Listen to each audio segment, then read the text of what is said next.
क्या बता रहे थे कि माता का कैसे क्षमा करती है, जो अपने 5 पुत्रों को मरण के बाद भी सामने देखती है कि जिसने मारा है पुत्रों को वो सामने खड़ा है, तभी क्या कहती है वो माँ कि नहीं, इसको नहीं मारना, इसको कोई भी सजा नहीं देना, क्योंकि ये भी किसी का लाल है क्या नहीं है। और अपन क्या करते हैं, जब एक इंद्री से लेकर 5 इंद्री की बात आती है तो अपन क्या करते हैं, जल को तो छानते हैं मगर जीवानी को यथास्थान करते क्या, जैसा शास्त्रों में लिखा है वैसे ही जीवानी करते क्या। वो भी तो कोई जीव है ना, अपन बड़े बड़े जीवों की तो रक्षा खूब करते क्या नहीं करते हैं। मच्छर दिख जाए तो क्या ऐसे मार देते हैं। आजकल तो मच्छर के मारने के लिए आने वाली बहुत सामान आता है, साधन बहुत इकट्ठा होता है, मगर अपन क्या करते हैं, हमारी रक्षा होनी चाहिए, पति रक्षा हो या ना हो, ये अपना विचार है। ऐसे ही अहिंसा धर्म चलेगा क्या। बोलने से आज महावीर स्वामी का नारा क्या है, जियो और जीने दो। और अपन क्या करते हैं, उसको बदल के क्या कर दिया है, हम तो जी रहे हैं मगर हम दूसरे को नहीं जीने देंगे। अब जैसे दूसरा अगर आगे उन्नति करता है तो अपन क्या करते हैं, भारत वाले टांग खींचते हैं। एक जगह एक प्रतियोगिता हुई और सब देशों से उन्होंने क्या बताया कि तुम्हारे इधर से जो भी कीड़े मकोड़े हैं उनको लेके आना, और उसमें से सबसे अच्छा जो लगेगा हम उसको प्राइज देंगे।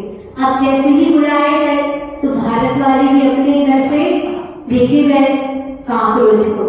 अब जैसे ही कांकरोचों को ले गए, अब जैसे ही सबने अपने अपने स्टॉल पे रखे, अब भारत वाले ने क्या करा, उसका ढक्कन नहीं लगाया।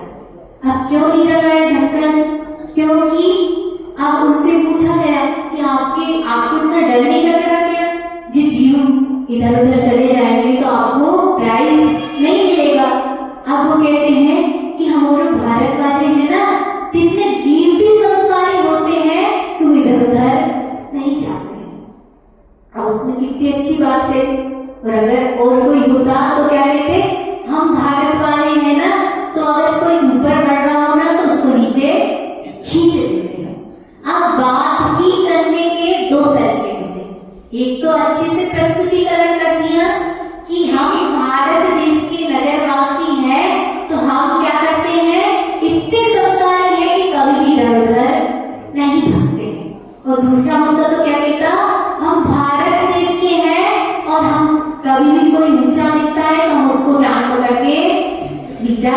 खा देते हैं। हो गई ना एक वाक्य दो पहलू। अब ऐसे ही एक नगर में राजा अरविंद राजा राज करता था। अब जैसे ही वो राज करता था तो उसके दो पुत्र थे। कितने पुत्र थे? दो पुत्र। अब आपके भी तो बहुत सारे पुत्र होंगे। कितने पुत्र हैं आप लोगों के? एक या दो? बस। क्योंकि आजकल क्या है, पहले से सोचते हैं अगर हमारा बेटा हुआ तो उसका होगा क्या, सोचते हैं क्या नहीं? मगर जो पहले के जमाने के इंसान थे वो ये नहीं सोचते थे, वो ये सोचते थे कि अगर हमारा बेटा होगा और उसके भी बेटे के बेटे होंगे तो उसके कर्म का वो भोगेगा, ये सोचते हैं ना। मगर आजकल अपन ने क्या सोच के रखा है कि हम मालिक हैं और अगर हमको कुछ नहीं होता है, हम पैसे नहीं कमा पा रहे तो वो भी नहीं कमा पाएगा, ये सोचते हैं ना। उसका खर्चा हम कैसे उठा पाएंगे? मगर अपने कभी भी कर्म सिद्धांत पर विश्वास है क्या आपका? अगर आपका कर्म सिद्धांत मजबूत होगा और आपके घर में कितने ही सदस्य बढ़ते जाए मगर आप ये नहीं सोचोगे कि उसका क्या होगा। पहले के जमाने में कितना पैसा भी नहीं होता था क्या पैसा? इतनी व्यवस्थाएं भी नहीं होती थी। बच्चों को अगर आप लोग पढ़ने गए होंगे, मम्मी पापा जैसे पहले के बताते थे कि हम पढ़ने जाते थे 2-2, 3-3 किलोमीटर तक दूर तक पैदल जाना पड़ता था कि नहीं? मगर आज ऐसा है क्या? किसी को पैदल जाना पड़ता है क्या? अगर 2 मिनट का भी रास्ता है तो क्या गाड़ी उठाई और चले, ये करते हैं ना। मगर तब भी अपन क्या सोचते हैं कि हमारे बेटे का क्या होगा। अब वो जो अरविंद था वो भी ऐसे थोड़ा सा सोच रहा था कि मेरे बेटों का क्या होगा, और वो धीरे धीरे वृद्ध होता जा रहा था और वह इतना हर प्रकार के पापों में मस्त था कि उसको कोई भी चिंता नहीं थी। अब जैसे ही उसको एक दिन बीमारी हो गई, क्या हो गई कि उसको इतना तेज बुखार आता कि पूरा शरीर उसका गर्म हो जाता और वह बुखार कभी भी उसका मिट नहीं रहा था, बहुत दिन निकल गए।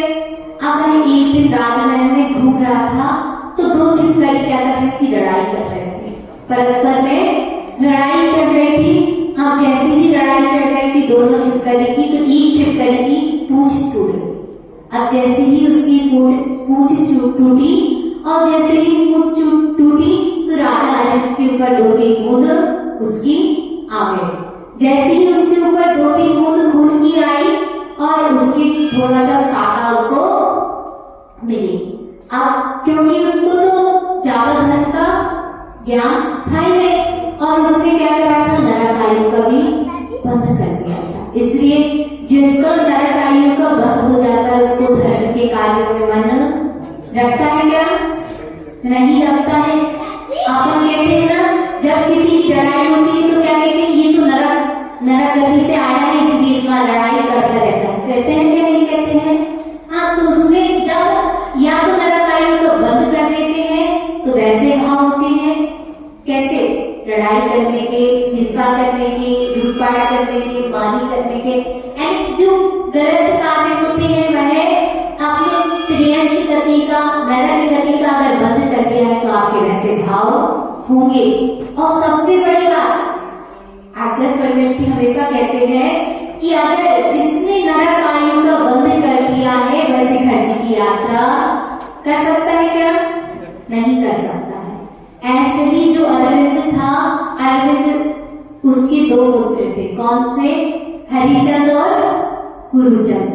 अब जैसे ही 2 पुत्र थे, अब उन्होंने पुत्र को बुलाया, दोनों पुत्र को बुलाया कि बेटा मेरा बुखार ठीक नहीं हो रहा है और मेरे ऊपर एक 2 छिपकली लड़ रही थी और उनमें से एक छिपकली का खून मेरे ऊपर आया तो मेरा थोड़ा सा मुझको साका मिली, क्योंकि जिसका पापोदय होता है तीव्र उसको पाप की कार्यों से ही साका मिलती है और जिसका शुभ कार्य का मन होता है ना उसको शुभ कार्य में ही साका मिलती है कि नहीं मिलती है? अब सबका आप लोगों का पुण्य का उदय है, इसीलिए तो इतने दिन से छोटे महाराज जी और बड़े महाराज क्या करते रहे थे इधर, आपके इधर धर्म की चर्चा इतनी करवा रहे थे, और थोड़ा सा और समय, थोड़ा सा भी समय हुआ है ना महाराज जी को गए, कितने दिन हुए होंगे? 20 दिन। इतने 20 से 24 दिन, इतने दिन हुए ना। और आपका फिर से पुण्य का ऐसा उदय आया, आप लोगों की ऐसी भक्ति जागी कि आचार्य के चरणों में जाके क्या बोला आपने कि आचार्य से हमको आपका सानिध्य चाहिए। क्यों आपने ऐसा बोला? क्योंकि आपका पुण्य का उदय तीव्र है ना, यही है कि नहीं? और महाराज जी जो आपके नाना महाराज थे ना, नाना महाराज ने थोड़ा सा पता क्या बोला कि माता जी आप लोग बांसवाड़ा में जाना, बांसवाड़ा में भी खांडू कॉलोनी में जाना, क्योंकि खांडू कॉलोनी की लोग इतने अच्छे हैं कि उधर उनको धर्म की बहुत ज्यादा लड़क होती है। आपको कुछ आए या ना कोई बात नहीं, मगर उधर सिर्फ चलिया प्रेमी है। कैसे प्रेमी हो आप लोग? चलिया प्रेमी हो ना? हो क्या नहीं हो? हो क्या? क्योंकि कल हम देख रहे थे कि जितने उपास तो हमारे शिविर में नहीं करते थे, सब लोगों ने उधर 14 के दिन आप लोगों ने कितने उपास किए? कितने जन ने उपास किए? 150 से 200 लोग उपास किए क्या नहीं कर? क्यों? क्योंकि आपको धर्म का मर्म पता है कि धर्म करने से क्या होगा, और धर्म नहीं करेंगे तो उससे भी हमारा क्या होगा। इसलिए हमेशा कभी भी ये नहीं कहना।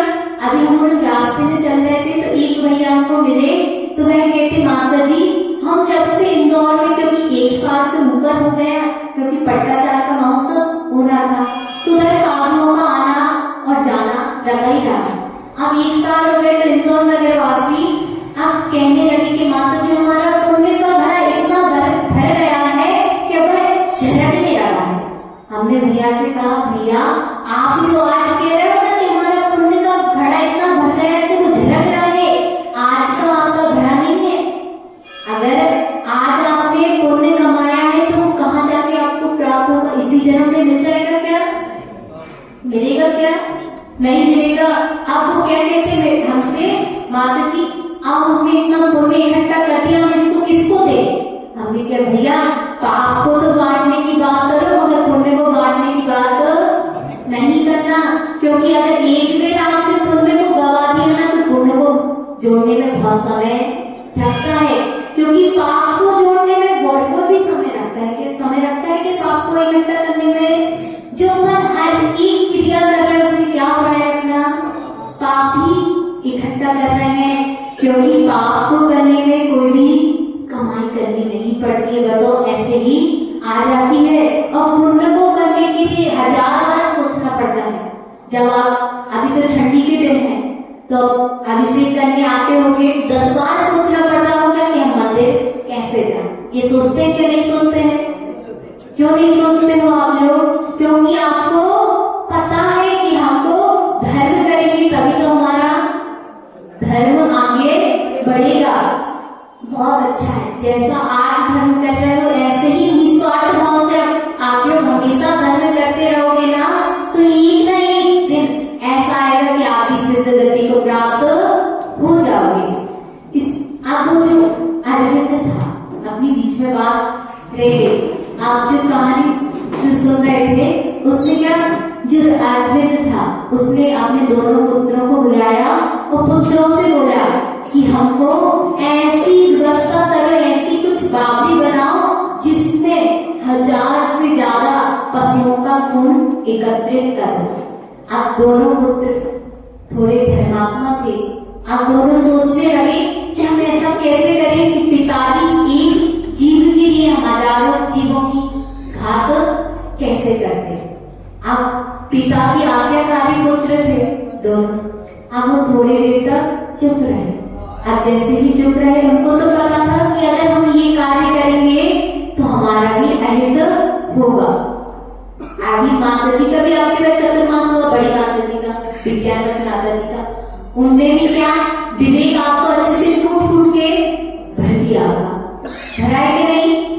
आप तो वैसे ही वो भी श्रावक अच्छे विवेकी थे, दोनों अच्छे विवेकी थे, तो उन्होंने भी सोचा कि अगर हम ये कार्य करेंगे तो हमको पाप का बंध होगा।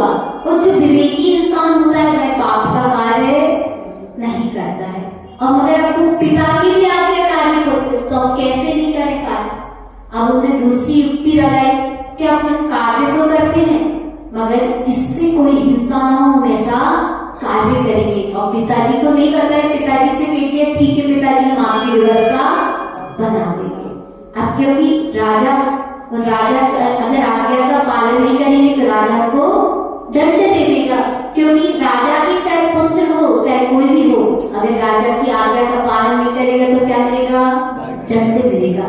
इसलिए उन्होंने भी कहा कि ठीक है पिताजी हम आपका कार्य कर देंगे। अब जैसे ही वह दोनों ने महाराज उधर अवधि ज्ञानी मुनि महाराज जी थे, अब उनके पास गए और उनसे पूछा कि हमारे पिताजी के ऐसे भाव होते हैं तो वह क्यों हो रहे हैं। क्या पूछा कि जो हमारे पिताजी हैं अरविंद, उनके ऐसे भाव क्यों हो रहे हैं कि हजारों पशुओं की हत्या करो और फिर जाके मुझको उससे शांति मिलेगी। तो अब वो जो अवधि ज्ञानी मुनि महाराज जी थे उन्होंने कहा कि आपके पिता ने नरक आयु का बंद कर दिया है, इसलिए उनके रौद्र ध्यान हो रहा है। कैसा ध्यान हो रहा है, रौद्र ध्यान हो रहा है, जिसमें सभी को मारने पीटने और हिंसा करने के भाव उनके होंगे। अब उन्होंने कहा ठीक है, महाराज जी से फिर पूछा महाराज जी आप हमको कोई इसका उपाय बताइए जिससे हमको पाप भी ना लगे और पिताजी की इच्छा की पूर्ति भी हो जाए। तो महाराज जी ने बोला कि इस कार्य में मैं तो कोई भी स्वीकृति आपको नहीं दे सकता हूँ, आपको जो करना हो। तो महाराज जी मौन हो गए। अब जैसे ही महाराज जी मौन हो गए तो श्रावक इतने समझदार तो होते ही है कि अगर महाराज जी मौन हो गए हैं तो यानी महाराज जी की इस बात में स्वीकृति नहीं है। ये होता है कि नहीं होता है, जब आपके घर मोटे महाराज तो छोटे महाराज थे और अगर किसी कार्य को उनको अच्छा नहीं लगता था तो वो भी क्या करते होते, मौन हो जाते होंगे, होते थे क्या नहीं हो जाते होंगे ना। तो ऐसे उनको भी थोड़ा सा वो कार्य, क्योंकि वो अनुचित था ही नहीं, धर्म के विरुद्ध कार्य था, तो वह कैसे उसकी आज्ञा दे। अब उन्होंने जैसे ही वह चुप हो गए तो वो दोनों बेटे थोड़े से और सोच में पड़ गए कि अब हम क्या करें, हम इसका कैसे उपाय करें कि हमारा धर्म की कोई भी विरुद्ध कार्य ना हो। अब जो छोटा बेटा था वो थोड़ा सा होशियार था। अब वो कहता है कि बड़े भैया अपन ऐसा कार्य करते, एक अच्छी बड़ी बावली तो बनवा देते हैं और उसमें खून जैसा बिल्कुल रंग डाल के उसमें पानी में मिला के अपन क्या करते थे, पापा को उसमें नहवा देते हैं। उन दोनों बेटों ने वैसा ही करा, अच्छी बड़ी बावली बनाई और 100 से ज्यादा पशुओं का रगे के खून है उससे ज्यादा उन्हें कलर मिलाया और उसमें पानी भर के उसको तैयार कर दिया। और तब पिताजी के पास गए दोनों बेटा और पिताजी से कहते पिताजी हमने आपका कार्य पूर्ण कर दिया। अब देखो दोनों बेटाओं की पिता की लिए भक्ति कि पता है कि गलत काम है मगर तभी क्या कहा जी पिताजी। और अपन होते तो क्या करते अपन पिता से ही 1000 बात सुना के बता जाते, ये करते क्या नहीं, क्या कार्य करते उसको उन्हें सूझबूझ से पाप भी ना लगे और कार्य भी हो जाए। अब जैसे ही वो अरविंद उस तालाब बावली में गए तो जैसे ही उन्होंने नहाया, क्योंकि वो तो रौद्र ध्यान हरदम के करते थे, पक्षियों को उनको मारने का हरदम का काम था। अब जैसे ही गए और उसमें उन्होंने कुल्ला किया, क्या किया, उस पानी से उन्हें क्या किया, कुल्ला किया, तो उनको पता पड़ गया कि ये तो खून नहीं है। अब फिर से दोनों बेटों को बुलाया। अब जैसे ही दोनों बेटों को बुलाया और बेटे आने ही वाले थे, पिताजी को इतना तेज क्रोध आया कि दोनों बेटों को उन्होंने क्या सोचा कि मैं दोनों बेटों को अभी तलवार से मार दूंगा। अब जैसे ही उनके रौद्र ध्यान चल रहा था और इतने तीव्र परिणाम हो रहे थे और उनकी क्या हो गई, मृत्यु हो गई। और मृत्यु होने के बाद वो कहाँ गए, फिर नरक आयु गए। इसलिए कभी भी अपन को अपनी गुस्सा में विवेक को नहीं खोना है, क्योंकि जो विवेक खोता है वह कोई भी कार्य अच्छा कर पाता है क्या?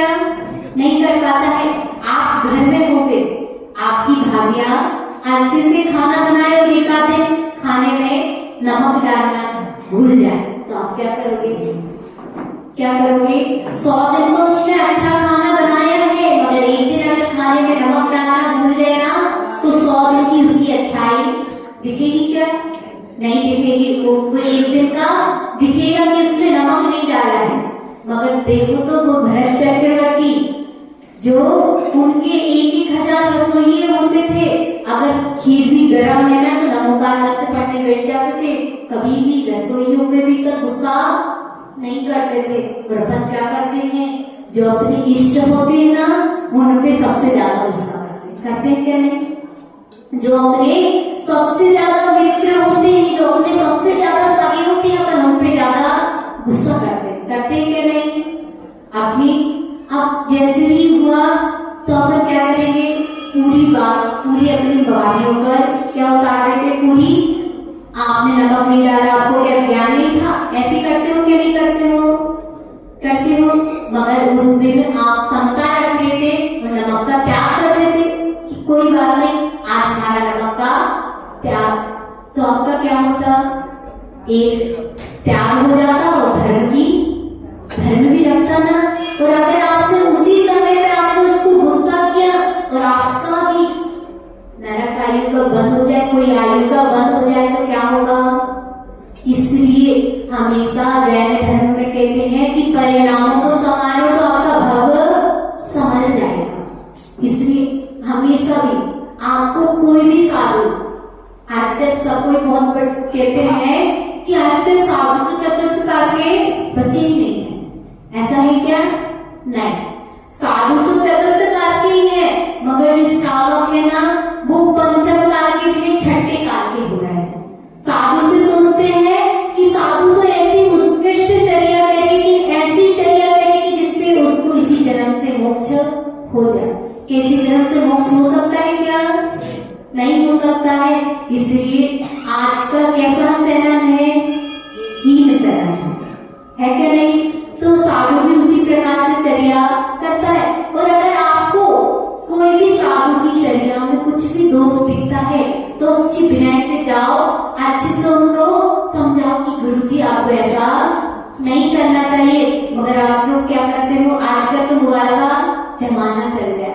अगर किसी की भी घर में भी किसी की गलती दिखती है तो क्या आप घर वाले की गलतियों को बता देते हो क्या? जाके मोबाइल पे डाल देते हो क्या?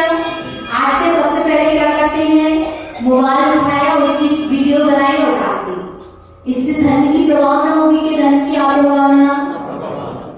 जब भी हम लोग व्यवहार करते हैं ना, वो व्यवहार करते हुए अगर अदर कास्ट वाले से मिलते हैं तो अदर कास्ट वाले क्या कहते हैं कि माता जी सबसे पहले ना जैन धर्म को ही सबसे बड़ा धर्म मानते थे, मगर आज सबसे ज्यादा हीन दृष्टि से देखते हैं तो जैन धर्म को देखते हैं। क्यों देखते हैं?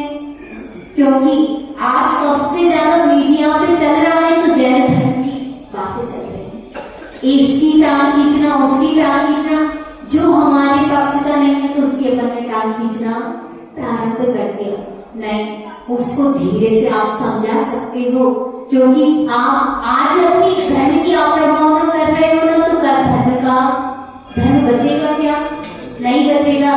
इसलिए आज एक नियम ले लो कि हम कभी भी किसी की गलती दिखेंगे तो हम उसके मुंह पे जाके उसको बोल देंगे, मगर पीछे जाके उसकी बुराई नहीं करेंगे। क्योंकि जो पीछे से उसकी बुराई कर रहा है तो कल ऐसा दिन आपका भी आएगा कि कोई ना कोई आपकी भी बुराई करेगा। इसलिए किसी की बुराई नहीं करना। और दूसरी बात, कभी भी मोबाइल और व्हाट्सएप पर आप किसी भी धर्म के विषय में कोई भी गलत बात नहीं करना, क्योंकि आज आप गलत बात आज आप कर रहे हो ना तो कल दूसरे करने को तैयार हो जाएंगे। इसलिए कभी भी मोबाइल से दूर रहो। क्यों दूर रहना है? धर्म की जितनी प्रभावना हो तो उतनी प्रभावना तो आप मोबाइल से करो, मगर आप प्रभावना का जहाँ कार्य चल रहा हो उस जगह से ही। अच्छा, हमारी जो बड़ी माता जी है, बड़ी माता जी का एक ही सूत्र है, जहाँ गुरुओं की निंदा चल रही हो, जहाँ गुरुओं की अप्रभावना हो रही हो, उस जगह पर हमको नहीं जाना है। क्यों नहीं जाना है? अगर हम जाएंगे तो हम गुरु की निंदा सुनेंगे, और निंदा सुनते सुनते हमारा कर्म का बंद हो गया तो हम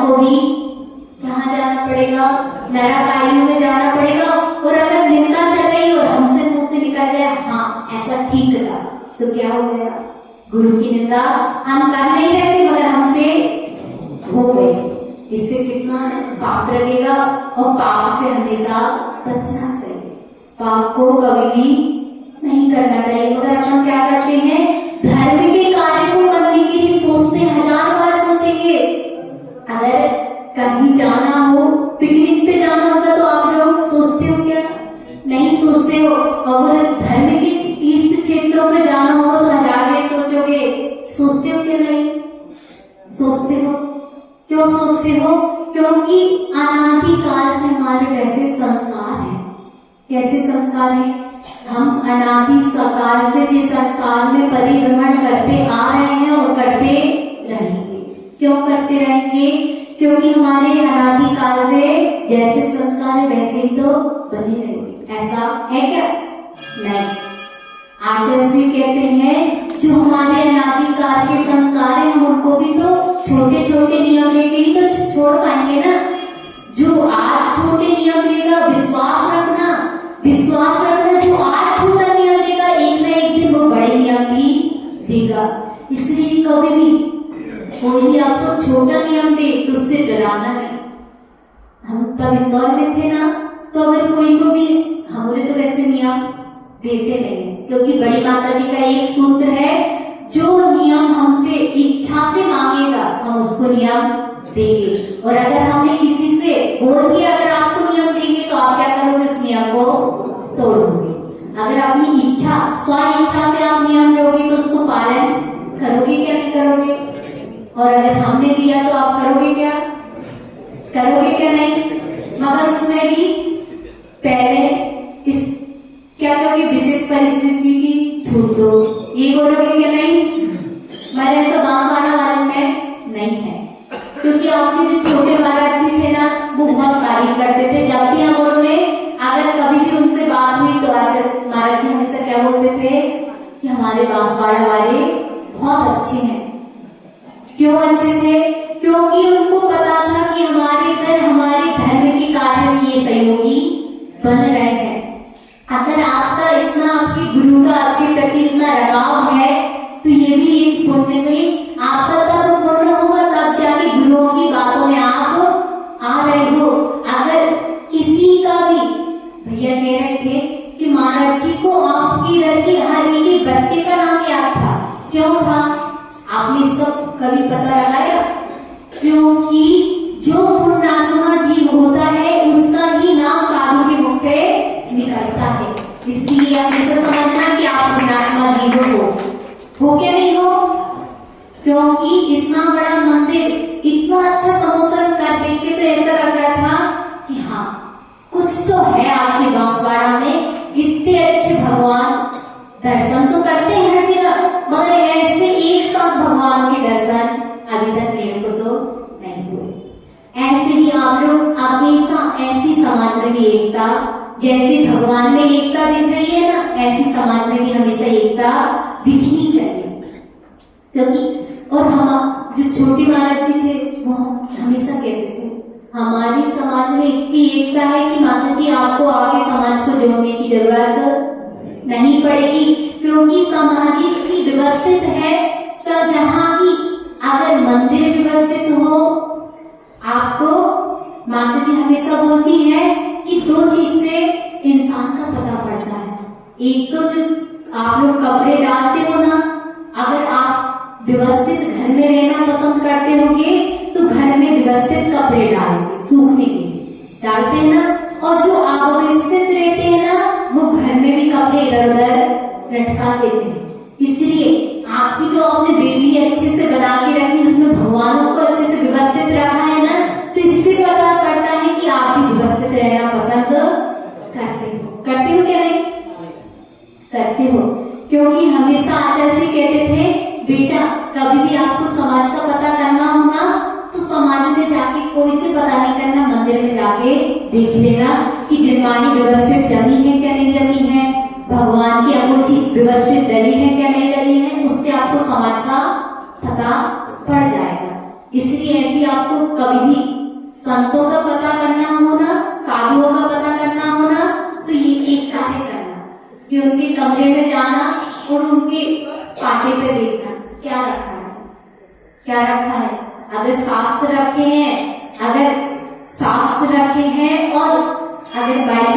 मोबाइल भी रखा है बगल में, ये नहीं सोच रहा कि साधु का मोबाइल रखा है।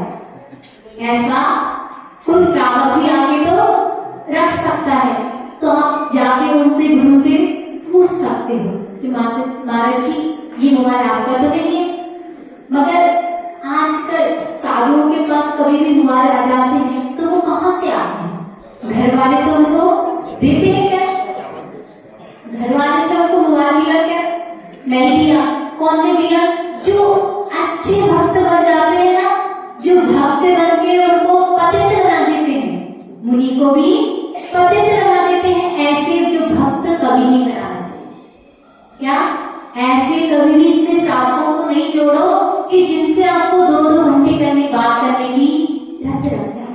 इसलिए हमेशा श्रावकों से बड़ी माता जी पूछ बड़ी माता जी हम उनसे तब हमारी दीक्षा हो रही थी ना, तब माता जी ने एक ही बात बोला था कि बेटा श्रावकों से दूरी बनाए रखना, क्योंकि श्रावक कभी क्या गुरु तो नहीं बनेंगे, कभी मुनि नहीं बनेंगे, मगर जो आप आज आलिका बनने जा रहे हो ना, ऐसा दिन आएगा कि वो मुनि आपको आलिका से भी श्रावक बना देंगे। इसलिए हमेशा श्रावकों से बचना। इसलिए कभी भी पूज्य पुरुषों के पास जाओ। आज भैया बोल रहे थे कि हम जब भी साधुओं के पास जाते हैं तो हमको सीखने को मिलता है, और हमारे भी जब भी नए नए समाजों में जाते हैं ना तो हमारे को भी खूब सीखने को मिलता है। क्योंकि बड़ी माता जी का हमेशा कहना रहता है कि शादी करने के बाद तो अपनी एक सास होती है, एक ससुर होता है, मगर साधु बनने के बाद अपने हर समाज में सभी लोग अपने ससुर और सास की तरह अपन को ट्रीट करते हो कि नहीं? क्यों करते हो? क्योंकि ये बात भी बहुत अच्छी है।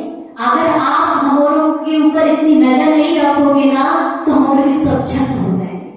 इसलिए हमेशा साधु के पास आपको 3-4 बार जाना चाहिए, साधु से पूछना चाहिए, साधु आपको कुछ चीज की जरूरत तो नहीं है? इस बात में आपके बांसवाड़ा वाले बहुत अच्छे हैं, क्योंकि आजकल नौकरी वाले होते हैं सब श्रावक। तो श्रावक क्या करते हैं? आहार करवाए और साधुओं को छोड़ के चले गए। अब साधु क्या करे? अगर ज्यादा पढ़ने में मन नहीं लगता हो तो ये क्या कहते हैं? श्रावक दूसरा क्या कहते हैं? कुछ नहीं महाराज जी, आपको हम मोबाइल दे रहे हैं, आप दिन भर उसमें अपना दिन निकालते रहना। ये करते हैं क्या? नहीं करते हो क्या? नहीं। हमारे बांसवाड़ा वाले इतने अच्छे हैं कि साधु से कहेंगे महाराज जी आपका दिन नहीं लग रहा ना, तो हम आपके पास स्वाध्याय सुनने के लिए आ जाएंगे, आप हमको धर्म की 2 बातें सुना देना। ये सबसे बड़ी आपकी खासियत है। कल हम देख रहे थे कि दिन भर आना जाना लगा रहा है, जिससे कि ना हमको स्थिरता आई ना आपको ये शंका नहीं होगी। अगर साधु के गेट बंद है, तो आपको क्या चिंतन होगी कि कुछ महाराज जी कुछ तो कर तो नहीं रहे हैं, माता जी कुछ अंदर कर तो नहीं रहे। इसलिए हम कभी गेट बंद ही नहीं करते। आ जाओ, देख जाओ, क्योंकि खुद ही किताब को जब भी खोलोगे वो वैसी ही निकलेगी। इसलिए कभी भी गुरुओं के प्रति शंका नहीं करना। एक नियम हमेशा ले लेना कि हम गुरु को जाके समझा देंगे, मगर गुरु की पे ऊपर शंका नहीं करेंगे। क्योंकि शंका करोगे, अपने गुरु के ऊपर शंका करोगे तो कहाँ जाओगे? कहीं नहीं। नरक के द्वार आपके लिए सीधे खुले रहेंगे। इसलिए हमेशा क्या करना है? गुरुओं के ऊपर शंका नहीं करना है। जितना हो सके अपना सम्यक दर्शन को मजबूत करना। और अगर आपको लग रहा है कि ये साधु आप धर्म से थोड़ा सा विपरीत जा रहा है, तो उसको जाके अच्छे से समझा दो कि गुरुजी आपको ऐसा, मगर सबके सामने नहीं समझाना। अगर आप अपने बेटे को समझाते हो कि सबके सामने समझाते हो क्या? नहीं समझाते। उसको भी अपने घर में ले जाओगे, घर के कमरे में ले जाओगे, कमरे का फिर गेट बंद करोगे, फिर उसके बाद आप उसको समझाते हो क्या? नहीं। पूरी समाज के बीच में नहीं समझाते। क्यों नहीं समझाते हो? अगर हमने आज इसको ऐसा समझाया तो ये कैसे हमारी बात मानेगा क्या? नहीं मानेगा। उसी प्रकार से अपने बेटे के तुल्य समझ के अपने मुनि महाराज जियों को समझाना चाहिए क्या? नहीं। मगर ऐसा भी नहीं करना कि बेचारे मुनि महाराज जी गलती नहीं कर रहे और तुम समझाने पहुंच जाओ, है ना, इतने भी नहीं, क्योंकि अपन को हर चीज में विवेक का परिचय देना। अब अगर कोई श्रावक की गलती कर रहा हो और उसको साधु ही गलत दिख रहा हो तब भी तो क्या करे, क्योंकि एक कहानी आती है कि जो राजा, अब इसको तो गलती किसकी थी, राजा अरविंद की गलती थी, मगर उसको किसकी गलती दिख रही थी, अपने पुत्रों की गलती दिख रही थी कि पुत्रों ने हमारी आज्ञा का पालन नहीं किया। ये हुआ था कि नहीं, तो उसको क्या हुआ, नरक आयु का बंद हो गया। इसलिए अपन को भी गलती दिख रही है, क्योंकि आज साधु परमात्मा तो बना नहीं है, जब तक भगवान नहीं बनेगा तो हर इंसान गलती करता है, और गलती नहीं करेगा तो वो परमात्मा नहीं बन जाएगा क्या, ये है ना। अगर जो गलती नहीं करता है वो कौन होता है, भगवान ही होते हैं जो गलती नहीं करते हैं, और जो इंसान है उससे थोड़ी बहुत तो गलतियां होती हैं।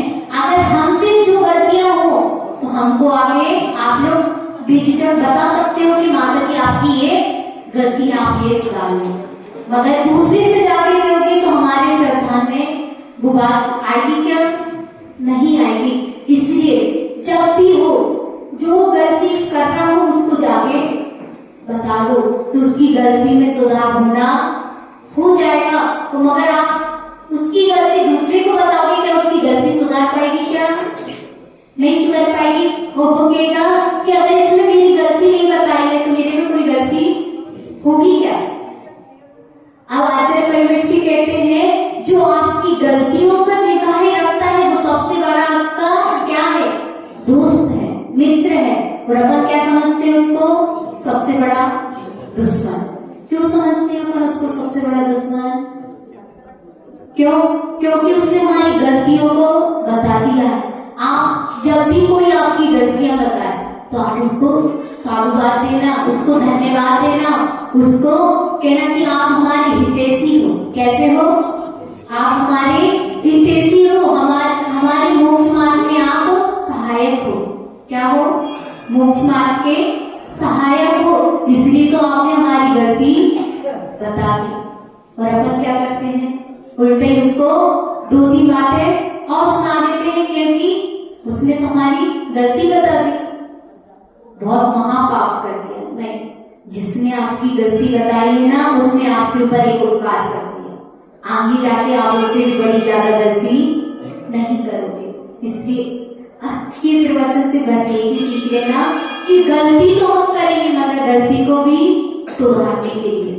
किसके लिए करेंगे हम गलती, गलती को सुधारने के लिए, गलती को बढ़ाने के लिए कभी भी गलती नहीं करेंगे। बोलो अहिंसा में विश्व धर्म की, आचार्य श्री विराट सागर जी महाराज की, आचार्य श्री विभव सागर जी महाराज की, आर्य सिद्ध श्री माता जी की जय हो।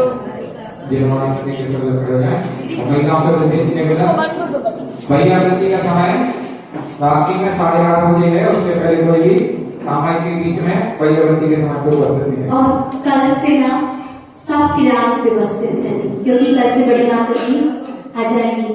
तो आज तो हमारे स्टेज का काम कर रहे थे, क्योंकि इतना अभी ज्यादा दीक्षा के लिए समय नहीं हुआ है, और जितना हुआ है उतना देने की आपको कोशिश करते हैं। इसलिए कल से बड़ी माता